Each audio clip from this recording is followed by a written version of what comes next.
Alors je suis né le 18 septembre 1942 à Ambérieu-en-Bugey, dans l'Ain, dans un contexte sociologique où mes parents, mon père est gendarme. Le fait que mon père ait été transféré, c'est le mot utilisé, en 1947 ici, à la brigade de gendarmerie de Cachan, fait qu'arrivé à l'âge de 5 ans, bien, c'est ici que je fais mes premiers pas. L'ensemble de mes copains d'école sont tous globalement issus de familles modestes. On est à la sortie de la guerre. On est encore dans les questions de privation des années de guerre. Ils se baissent pour ramasser un bout de ficelle, pour ramasser un clou rouillé. Ma mère élève à la gendarmerie des lapins, des poules.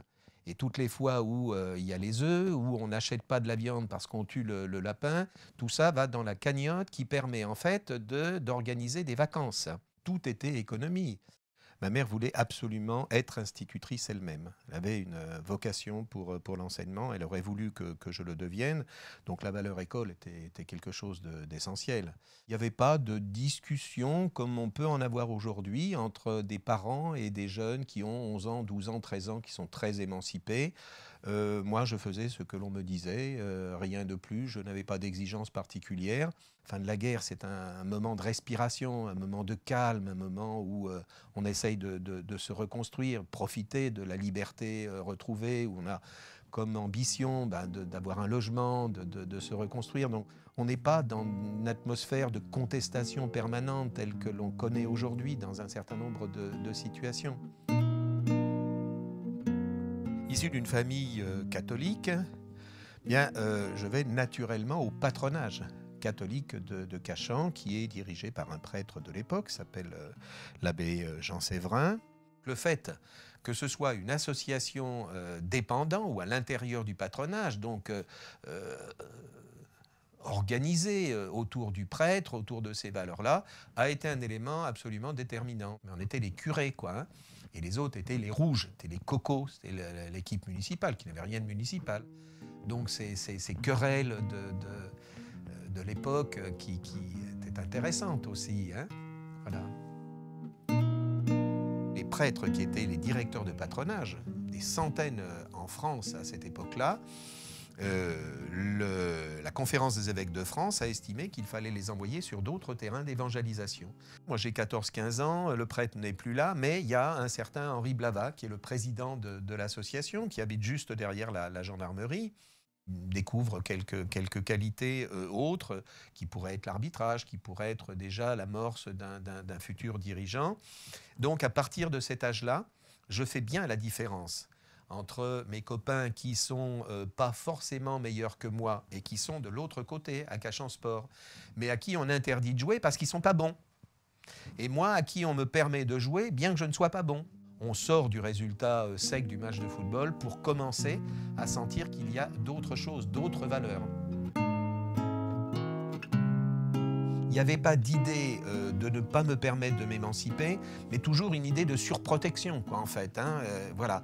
Donc, effectivement, moi j'y voyais, sans pouvoir le dire comme je le fais aujourd'hui, une possibilité de prendre un peu du souffle, quoi. Non pas que j'étais malheureux au domicile, mais vraiment très encadré.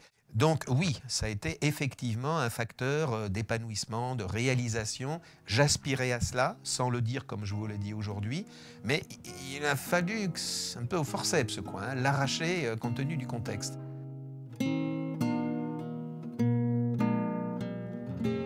Il se trouve que mon père est ce qu'on appelle planton, de permanence à la gendarmerie de Cachan un jour J. Et il reçoit un ingénieur de la ville de Paris qui vient voir le gendarme de service, qui se trouve mon père, en disant « Est-ce que par hasard vous connaîtriez pas un jeune qui aurait un peu de temps pour les vacances ?» C'est l'époque où on va plutôt chercher les jeunes que les jeunes cherchent du boulot. Dans le quart d'heure qui a suivi, mon père me dit « Je t'ai trouvé du boulot ». Je passe un autre concours d'adjoint administratif, s'appelle différemment aujourd'hui, et puis dans la foulée, concours d'ingénieur. Voilà, au fil du temps. Et donc je suis resté à la ville de Paris pour faire finalement tout un parcours à la ville de Paris qui ne m'était pas forcément, c'est un peu le fait des circonstances. Ça tient à une visite d'un ingénieur auprès du gendarme de l'époque qui était mon père.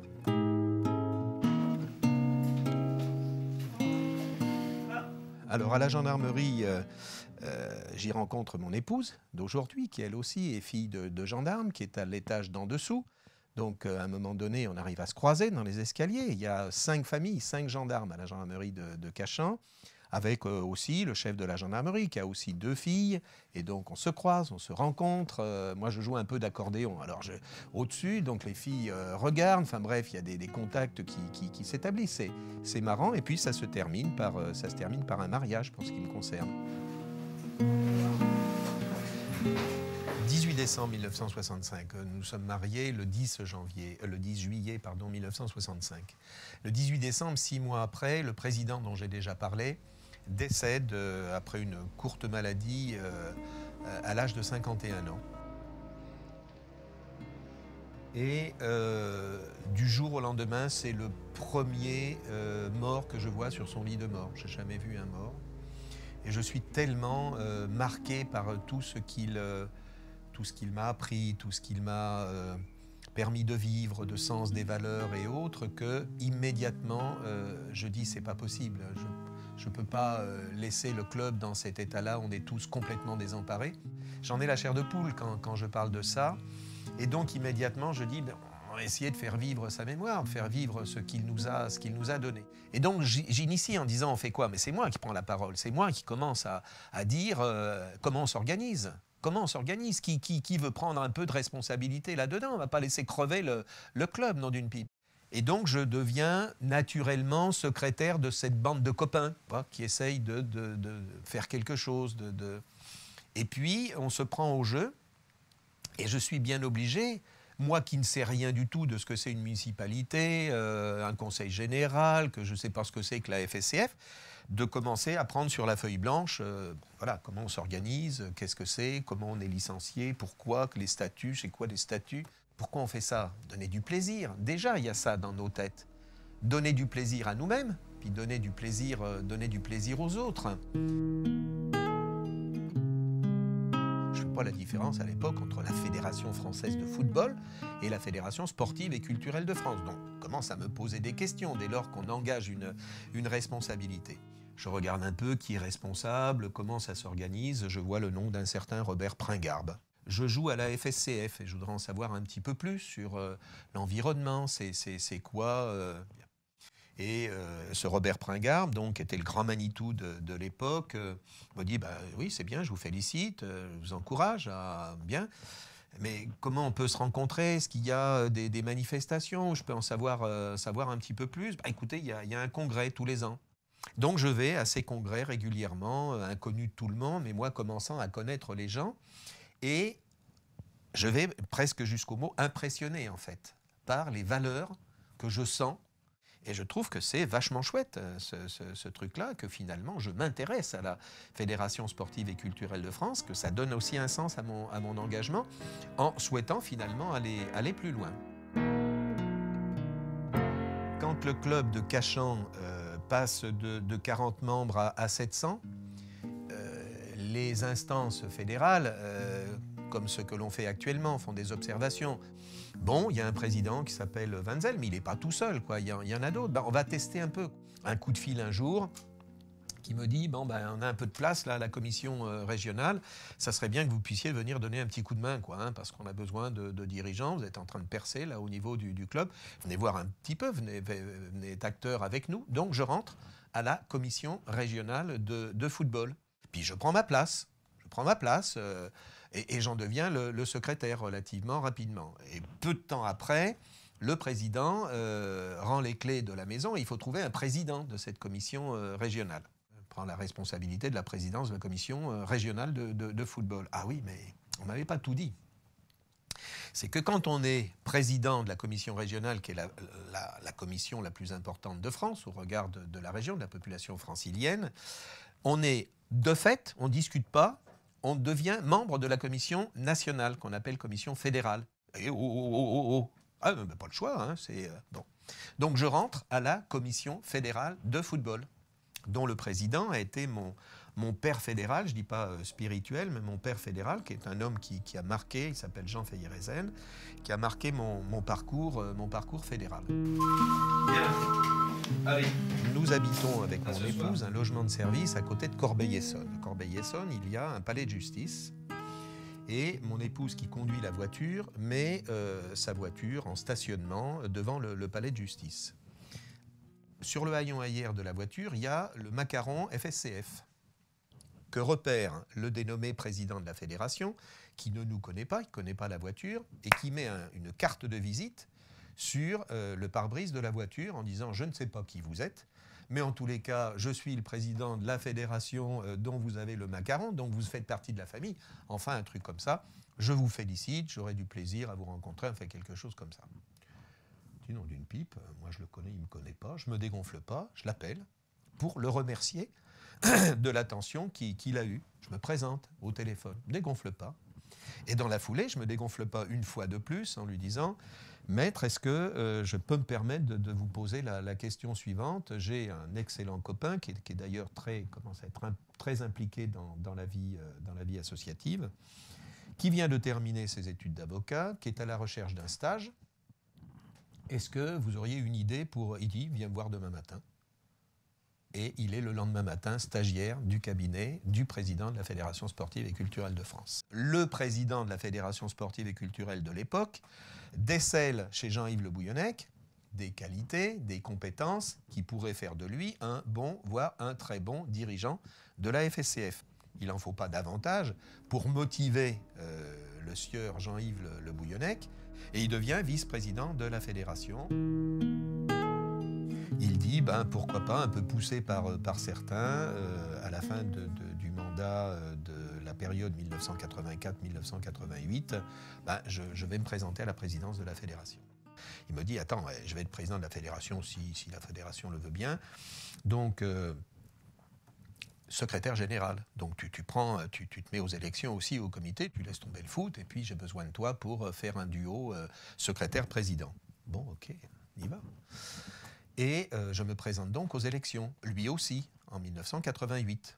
Sauf que lui, n'est pas élu au comité directeur, donc il ne peut pas être président de la fédération, donc schisme total, mais moi je suis élu. Mais j'ai été élu pour porter sa valise.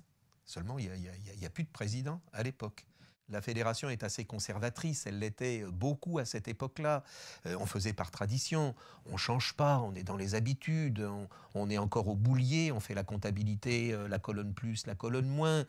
2 phrases mal placées, mal réceptionnées, engendrent 4 ans, plus les répercussions après, d'une déstabilisation de l'institution. Petite cause, grands effets. Et là, c'est un véritable schisme parce que ce n'est pas un tremblement de terre, c'est un tsunami à ce moment-là. Et donc, la fédération n'est pas prête à prendre ce pas du TGV. Elle veut rester dans la machine à charbon, quoi, parce que c'est comme ça. C'est la nature des hommes, fondamentalement. Qu'est-ce qui mène le monde depuis son origine? Je ne peux pas faire de haute philosophie. L'argent et l'orgueil des hommes. Quand vous prenez toute l'histoire du monde, qu'est-ce qui m'a mené le monde? Qu'est-ce qui a amené toutes les guerres? L'orgueil des hommes et l'argent. Voilà les 2 éléments majeurs. Et dans cette période-là, comme je suis au comité directeur et je suis réélu, je suis premier vice-président de la fédération. Et le prédécesseur, donc, à mi-mandat, dit il faut absolument passer la main. Et donc, qui est candidat à la succession de Clément Scherzinger? Et là, dans le comité directeur, celui qui n'est surtout pas candidat s'appelle Jean Wenzel, mais 2 personnes, dont les noms rappelleront à la population fédérale, Jean-Paul Bourdin et Daniel Vernier, 2 disent nous, on est candidats. Et donc, il est inimaginable dans une fédération comme la nôtre, même si démocratiquement c'est possible, d'aller devant les électeurs avec 2 candidats. Ça veut dire avec 2 listes, avec 2 programmes. On n'est pas fait pour ça, c'est pas dans l'esprit. Donc, il faut arbitrer. Alors, je montre beaucoup de défauts, mais quelques qualités. On me prête le fait de pouvoir être un conciliateur, de pouvoir rapprocher les points de vue. Donc je dis, je vais essayer de rapprocher les points de vue. Donc on était dans la situation où plus de président de fédération. Le prédécesseur lâchait les clés et personne n'était là pour les reprendre. Jusqu'au moment où, à force de me persuader, les copains disent, il n'y en a qu'un qui peut démerder la situation, il faut que tu y ailles, quoi. Et voilà comment je suis devenu président de la fédération en 2002. Voilà le parcours.